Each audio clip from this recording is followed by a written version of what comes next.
Crowds of people lined up at midnight, consumers counting down to be one of the first to purchase a book?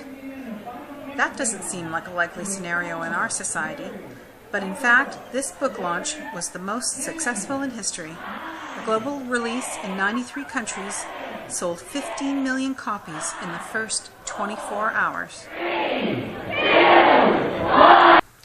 The author, J.K. Rowling, thanks to the 7-book series and the accompanying films and other sales, has an estimated net worth of $1 billion. The commercial and cultural success of the Harry Potter series clearly designates it as a legitimate example of pop culture.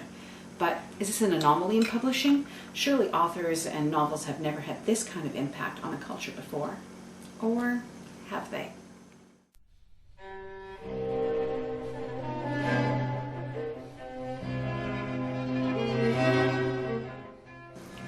While he might not be a household name today, George Gordon, Lord Byron, was arguably the first ever international celebrity, famous not for his royal birth or being a political leader, but for his personality and his occupation, a writer.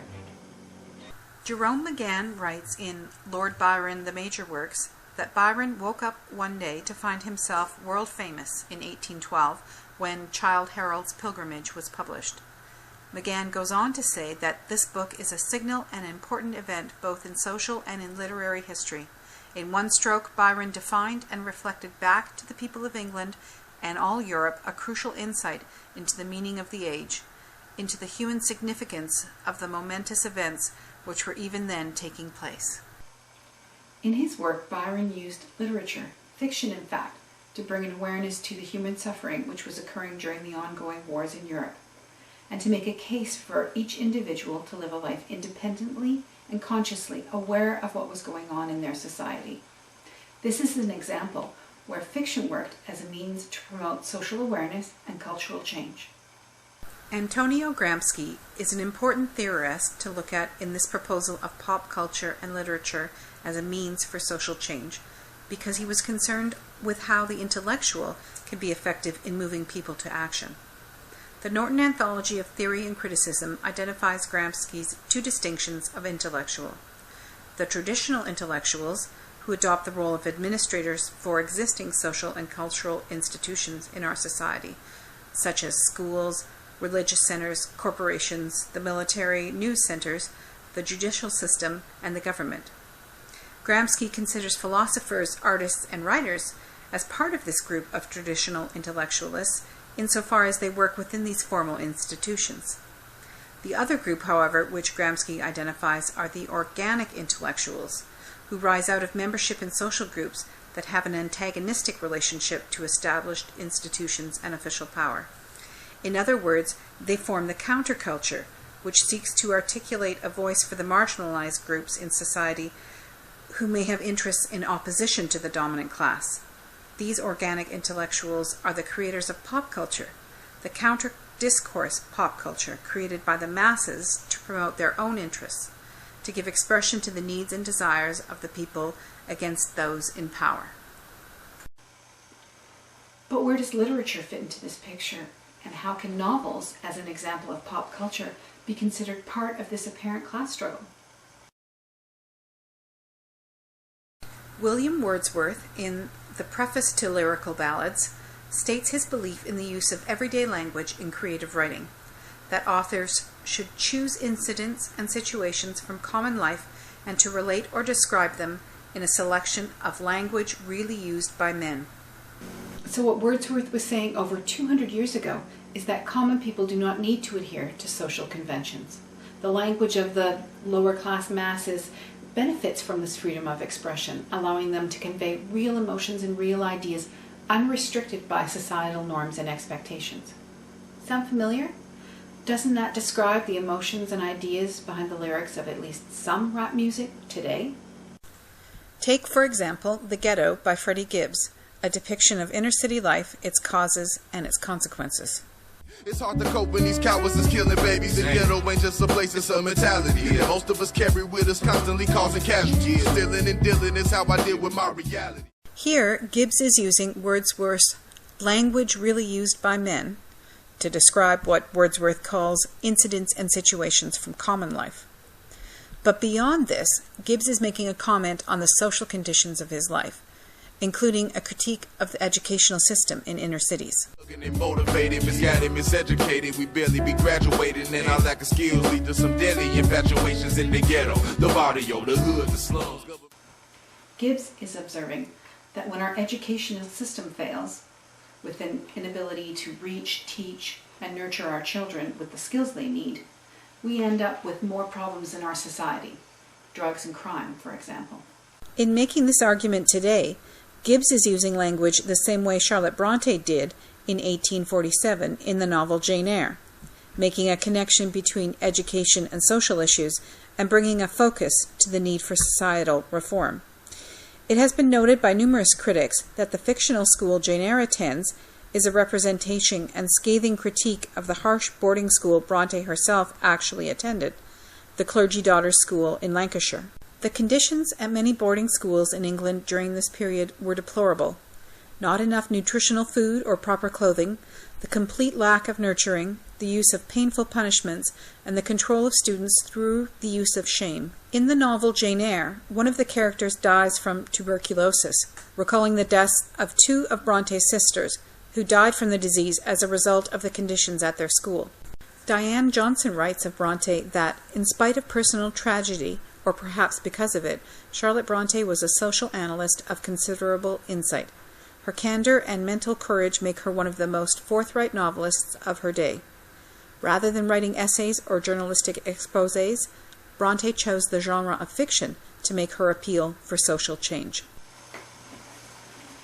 And Brontë is not the only author of her era who made this choice. Perhaps the most famous author of the Victorian era who chose to expose social problems through fiction is Charles Dickens. Dickens, as noted in the Penguin Classics introduction, was a publishing phenomenon, and his characters the center of a popular cult. Part of the secret of his success was the method of cheap serial publications which Dickens used for all his novels. But beyond the consumerist desires which Dickens manipulated, he also used his work to promote awareness of societal issues. In fact, in his later works, Dickens' social criticism becomes much more serious. In his last novel, Great Expectations, Dickens critiques not only education, but also the class structure of his society and the nature of capitalism. David Trotter writes that in Great Expectations, Dickens uses his main character, Pip, to express Dickens' own emotional and moral turmoil to the views about social and economic processes in his society.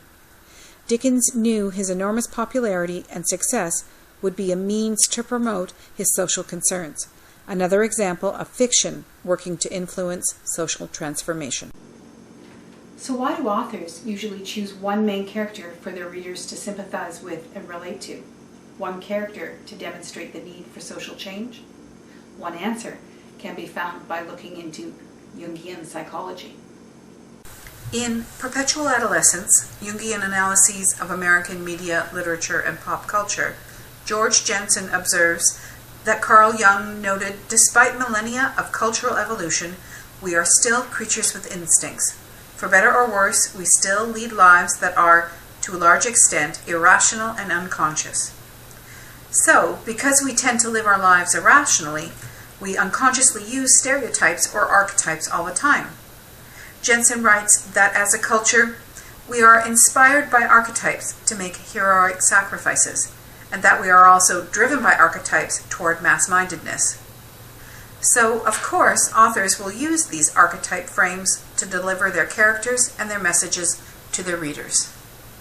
Chas Gormley writes in his essay, The Marriage of the Poor Atronach and Trickster Archetypes, that a composite character of these two archetypes has existed in Western literature since the medieval era. He uses the character Merlin as an example of an archetype which exhibits attributes of both an eternal child and a trickster. Gormley notes that modern examples of this include both Dumbledore and Harry Potter from the Harry Potter series. Which takes us back to where we started, with the current state of literature as an element of pop culture today. Dickens demonstrated that the very popularity of popular literature makes it an ideal vehicle for accessing the masses.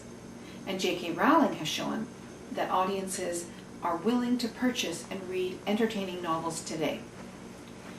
But does literature, especially fiction, work today as an element to promote cultural change? And as Ernest Morel notes in his article, Toward a Critical Pedagogy of Popular Culture, using pop culture and literature can be a means to reach urban youth in our school system. He writes that pop culture can help students deconstruct dominant narratives and contend with oppressive practices in hopes of achieving a more egalitarian and inclusive society. He further writes that critical literacy can lead to an emancipated worldview and even transformational social action. Morel, as a teacher, has himself used pop culture alongside canonical and historical literature to successfully reach and teach urban youth in his classroom, guiding them to successfully use critical and analytical interpretive skills. So historically, we've seen Byron affecting change in 19th century Europe with his fiction, which brought a new awareness to the horrors of war. Bronte and Dickens used novels to bring a focus to the social problems of their day. And as Morel has shown, pop culture today can be used alongside these works to teach students to hone their critical thinking skills.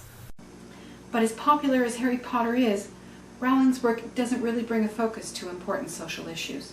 So come on, novelists of today, there are important issues that need to be addressed in our society, so step up and produce some culturally important work. You can count on me to be one of the first customers in the lineup.